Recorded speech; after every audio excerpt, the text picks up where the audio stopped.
బడి నాడు నేడు ఇందులో ఏమి వాళ్లకు బాధ అనిపించిందో, వాళ్ళకి ఇందులో ఏం కష్టం కనిపించిందో నాకు అర్థం కాలేదు.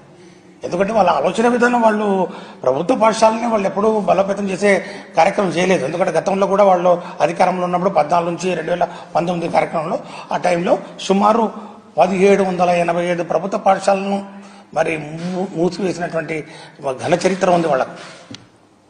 అట్లా కాకుండా కుప్పంతో సహా, మంగళగిరితో సహా, పిఠాపురంలో సహా అన్ని నియోజకవర్గాల్లో ప్రభుత్వ పాఠశాలను సుమారు 44,000 పైచిలకు ప్రభుత్వ పాఠశాలను పూర్తిగా ఆధునీకరించినటువంటి మరి ఘనత వైసీపీ ప్రభుత్వం ఉందనే విషయం ఒకసారి గమనించాలి. అనేక అంశాలు, మరి రిపేర్లు కానివ్వండి, డ్రింకింగ్ వాటర్ కానివ్వండి, ప్యూరిఫైడ్ వాటర్ కానివ్వండి, మరి కిచెన్స్ మోడర్న్ కిచెన్, అట్లాగే electrical wiring, compound walls, additional classrooms, English lab,